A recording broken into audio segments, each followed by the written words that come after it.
nga iyon kung nagkataong himalang pinagaling ka lang mula sa karamdaman. Ngayon isipin mo kung naniniwala ka kay Jesus, pinagaling ka na niya sa espiritual na paraan. Niligtas ka niya sa mga kasalanan mo. Pasalamatan natin ang nag-iisang gumawa at nagligtas sa atin at ialay sa Kanya ang lahat ng ibinigay niya. Paano mo gagamitin para kay Jesus ang mga kakayahan mo? Paano nakapagbibigay ng kagalakan ang paggamit mo ng iyong mga kakayahan para mapaglingkuran ng Diyos at ang iba?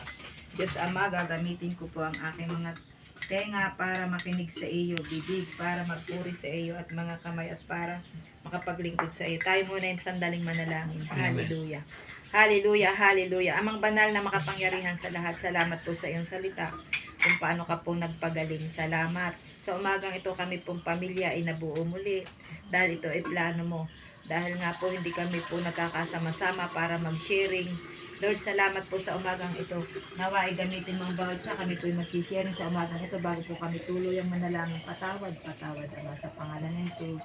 Amen. Ayan. Ano daw po yung naunawaan ninyo sa ating pinag-aralan ngayong umaga? Tila magaling ka na. Sabi nga. Yun. Yan nga, yung nangyari kay ate, na naalis na yung kanyang nasa liig. Hindi na siya nangangamba. Siyempre, si Lord din naman ang nag-provide noon para magkakaroon ng maliwalas na pamumuhay ni Cherry Ann. So, yan yung punto doon ni Lord na siya'y ginagabayan. Sa iyo naman, sa iyong sarili naman. Sa aking sarili naman, tuluyan naman na inalis. Amen. So, at saka lahat Praise yung God, alis na. lahat ng Amen. part ng katawan na sabi mo nga na linisin, mag-aayos sa mga sarili para magiging successful pagdating ng panahon.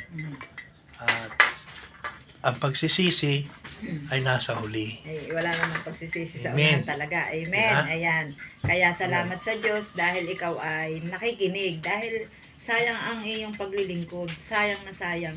Kung mismo ang sarili mo ay hindi mo idulog at hindi mo hihingi ng tawad at wag nang gawin. Ayun nga, sabi, nagbibigay ka nga ng tithes, pero hindi naman nasusunod ang sarili. Hindi na sinusunod Diba? mo yung sarili. Sinusunod Hindi mo naman ang Lord. Ayan. Sinusunod naman ang ng Lord, pero Dito sa hindi naman sa ano. June 20. June 20. hindi naman buong puso. Sige, 22 na ngayon.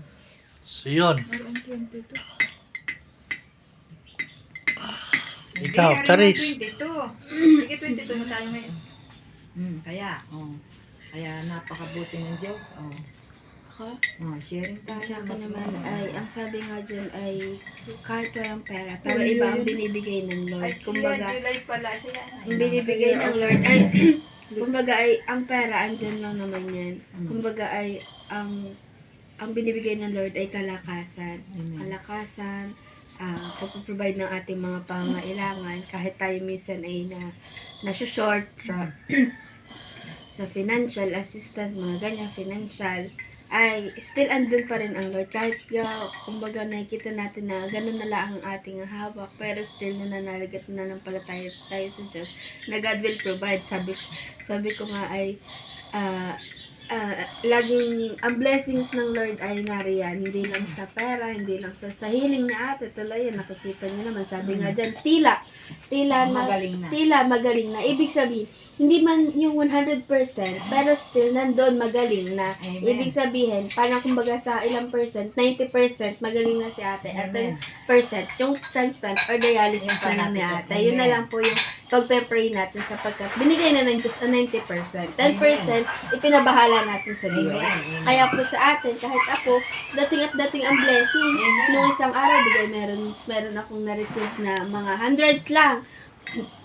Tapos ay dumating ulit kahapon na incentives. God will provide talaga kahit hindi mo inaasahan. Ang Diyos ang mismong kikilos. Basta't maniwala at manampalataya tayo na hindi na siya ang magbibigay kahit kumbaga wala kang ini-expect pero unexpected yung binibigay ng Lord. Amen. Yun lamang po sa atin, para sa atin, bawat isa sa atin, na huwag tayong manghihina kahit nga nakakaranas tayo ng short sa ating financial, kahit nakakaranas tayo ng sakit karamdaman, huwag tayong manghihina kasi God will provide at God is the healer. God Amen. is our healer. Amen. Yan lang May po. tanong din pala dito, paano mo gagamitin para kay Jesus ang mga kakayahan mo? Ayan. Yan, mga kakayahan. Talent. Talents. Paano ka makakapagbigay ng kagalakan ang paggamit mo ng iyong mga kakayahan para mapaglingkuran ang Diyos at ang iba. Tama din yung sinabi ng Papa na sa pagbibigay ng tithe, hindi naman nga naman nagbibigay ka lamang, kundi kasama ang sarili. Amen. Si ate naman. Praise God. Amen. Siguro ang pinaka-point dito nga ay sabi nga ni Faith, si Faith nga yata ang nasabi nung nagbibiroan kami. Sabi ko, bakit ang dami ng pera? Sabi ko, mag-tithes ka. Yan ang sabi. Ewan ko kung si Faith ang nasabi. Pero Sumisabi ng tithes, nagtanong siya. si Faith, Siya mag-tithes nagtanong. ka. Nagtanong. Hindi, parang sinabi niya, sabi ko, ako nagtanong. Ba, dami ng pera. Sabi, mag-tithes ka. Sabi sa iya? Mga praise God. Hindi naman sa akin sinabi siguro. Basta sa kabuuan. Dati yun hindi nagtatay. Kumbaga, yun din ang naging susi natin. Kumbaga, uni ang Diyos. Pero kumbaga, ang pangalawang naging susi natin ay dahil faithful tithers. Amen. Kasi kung Praise faithful God. tithers tayo, nandyan na yung pagpapala ng Lord eh. Unang-una ay kagalingan. Amen. Pag nag-tithes ka, pagka nagbigay ka ng 100% kay Lord, yung dapat kay Lord, yung 10% kumbaga, nandyan yung hindi lang kagalingan sa sakit karamdaman, kagalingan sa financial. Kumbaga, yun nga din yung, kumbaga nagiging, sabi ko nga sa devotion ko ng isang araw, naging inspiration ko yung pamilya ni na Pastor Lenny, Pastor Ray, yung buong family nila kasi yung mga blessings nila hindi lang pang kanila, pang kalahatan. Kumbaga, sinishare nila, yun yung bigay ng Lord eh. Kumbaga, sa atin naman, hindi mo naman akalain na, kumbaga, nung sinabi ni Doctor, eto, lalagyan ng graph, which is 70,000. Hindi naman natin alam kung saan pupulutin yung 70,000 na yun. Pero, kumbaga, nung marinig ko yun, parang ayoko kasi wala nang tutuhanan. Pero, kumbaga, nung nandun na yung point na kailangan na talaga, hindi pinawala ng Panginoon. Yung sinabi yung doon pa lang sa sinabi ng doktor na pwede siyang i-partial, which is sa iba na nagtataka yung pasyente na hindi sila pinagpa-partial, pero tayo pinag-partial. Amen. So, ganun kabuti talaga ang ating Panginoon. Hindi mo akalain yung 70,000 binigay ng ating Panginoon. Amen. Gumamit pa ang Lord ng instrument. Alam naman natin na kung sino yung gumamit na yun. Kaya una sa lahat. Salamat sa Lord, sa buhay ng pamilyang iyon na talagang ginamit, na nagbigay ng napakalaking halaga, halos kalahating halaga, para maipagawa ito. Sa lahat ng mga tumulong. Sa lahat, at saka sa lahat ng tumulong. Although hindi naman kasing laki na binigay ng pamilyang yun, nung napagsama-sama, malaki din. So, maraming salamat. Amen. Una, sa Panginoon. At ngayon ay talaga nagpapasalamat ako dahil malaya na ako sa liig. Amen. Praise Talagang God. Yes. nakakaliko na, nakakaano na, hindi May tataas na ang nakiling, buhok. ay tataas na ang buhok. Although meron siyang peklat, Ay, okay, okay lang. lang. Basta ang mahalaga, wala na yan. Wala nang kakabit. At ang pinagpe-pray natin ay kung magkakaroon man ng donor, kung magta-transplant Ano na man, sa dalawa, oh, ibibigay yung ng Lord. 70,000 nga binigay ng Lord. Amen. Bibigay din ng Lord yung Amen. God is financial perfect time. para sa God in God's perfect time. At doon nga, sabi nga dito, 'di ba?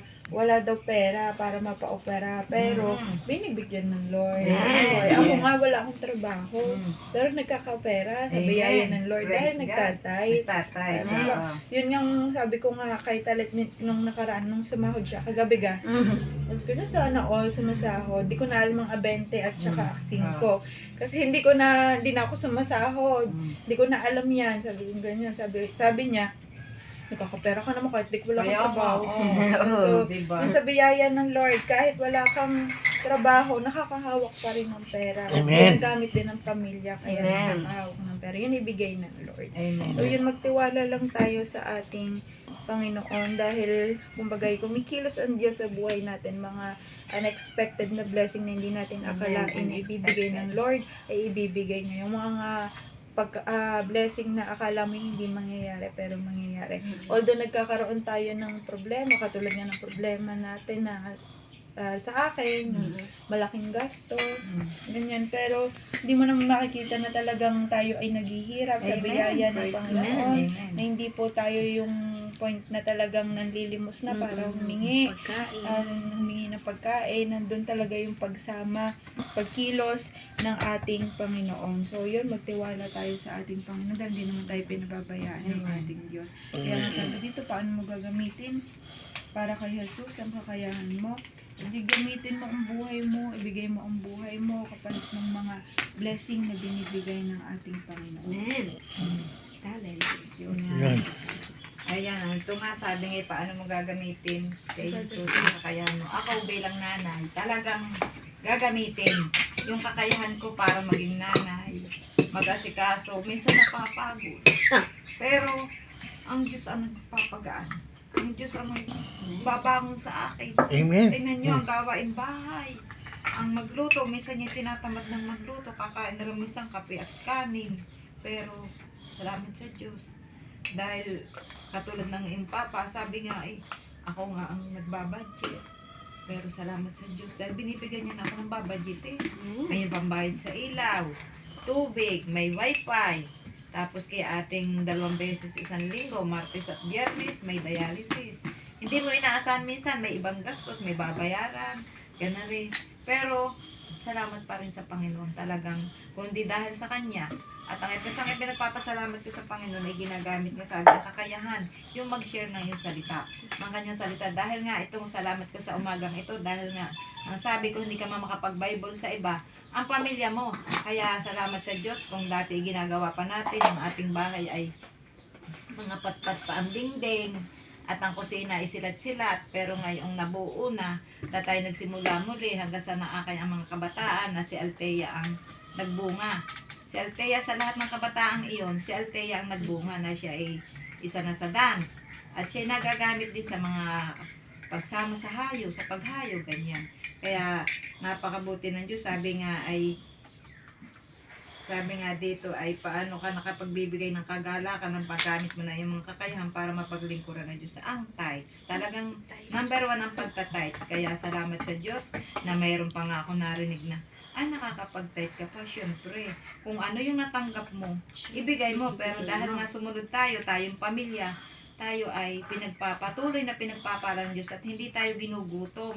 Nakaranas man tayo na nanghingi. Ako, chat din, chat doon. Pero hindi yun talagang walang kakainin, walang ibibili ng gamot. Pero salamat sa Diyos. Kaya sabi nga, ay kapag ang Diyos ang inuna mo sa iyong buhay, ikaw ay magtatagumpay. Kaya ang susi ng tagumpay ay prayer.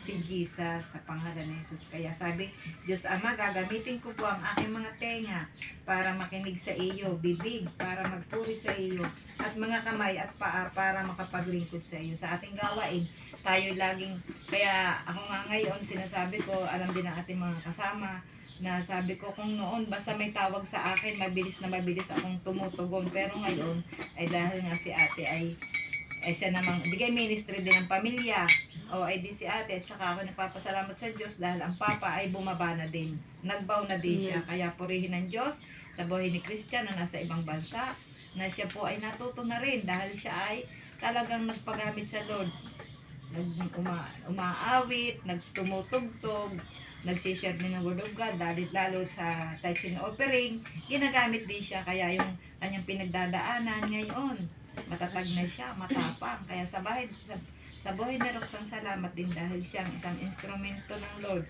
para maging matatag si Tutoy, para matutong marap sa hamon ng buhay. Kaya maraming salamat po. Tayo magpapasalamat, tayo mananalangin. Amen. Hallelujah, hallelujah, hallelujah. Amang banal na makapangyarihan sa lahat, sadyang napakabuti mo, Panginoon. Tunay nga na ang kagalakan sa aming puso na muli po ay binuo mo ang aming pamilya nandito sa Pilipinas. Yes, Lord. Na hindi man po namin kasama si Christian, pero siya ay iyo din, anak, Panginoon. Salamat po sa umagang ito na nakauwi po ng safe and sound ang aking asawa, na ngayon po ay kami sama-sama dito sa hapag Panginoon, na sa buhay ng aking anak na si Cherry Ann, na nakagraduate siya sa nakakabit sa kanyang lieg, na 3 months mahigit, Panginoon, na ito may nakakabit sa lieg. Pero Lord, dahil sa iyo, tagumpay na. Salamat, Panginoon. Alam ko, Lord, sa mga pangangailangan pa na aming kinakaharap pa, Lord. Ikaw din po ang magbibigay nito, Panginoon. Makakagraduate din po ang aking anak doon sa kahuli-hulihang iyong gagawin iyon, Lord. Kung ang kaloob mo, Panginoon, ay doon sa transplant, na doon sa masalimuot na sinasabi, Lord, ito hindi masalimuot, kundi ito ay may kaayusan. In Jesus' name. Yes, Lord, Lord. ikaw na po ang bahala. Amen. God is perfect time. And kung ipinagkaloob mo na, magagampanan na po at magagawa na po, at si Cherry Ann po ay malayang-malaya na. Salamat din po, Panginoon, sa kanyang asawa na si Jobid, sa buhay ni Charis. Si Louie po'y kasama din po namin sa prayer, dahil Lord, ang katagumpayan niya ay amin din pong ipinagpipray na siya ay matutong hanapin ka, Panginoon. Hindi lamang sa pamamagitan ni Talet, hindi lamang sa pamamagitan kung kundi siya ay may tanim na. Lord, salamat sa buhay ni Roxanne. Lord, sa kanyang kanalalagyan, na alam kong mahirap din ang lumayo, may bago siyang hinaharap. Pagpalain mo rin po siya, Panginoon, kung anong po ang bitbisan ng kanyang puso, patuloy makatagpuin.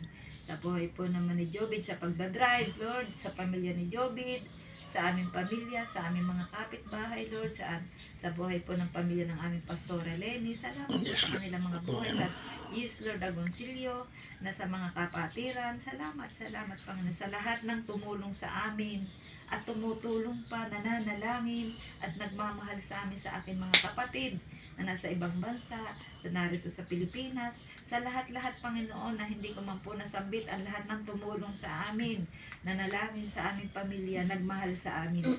Salamat po sa umagang ito. Kaya naman, Lord, mainam po namin binabalik sa iyo ng maingat na maingat. Hallelujah, Lord, si Christian po, Panginoon, na nando sa ibang bansa. Panginoon, patuloy mo siyang ingatan, gabayan sa pagkatrabaho sa pensyon ng Dapitsa, 10 ng kanyang mga kasama. Lord, sa aming pong pamilya, si Cherry Ann, si Christian, si Talit, si Brother Tata, in the name of Jesus. Maraming salamat po. Ang iyong lingkod ay patuloy na ang karunong ay ipagkaloob mo sa pangalan ni Jesus. Salamat po sa magandang araw, magandang umaga. Kaya naman, Lord, mainam po namin binabalik sa iyo ng maingat na maingat ang mataas na papuring pasalamat sa dakilang pangalan na yung bugtong na anak na si Jesus. Ang Amen. magsabi ng Amen. Amen. Allah.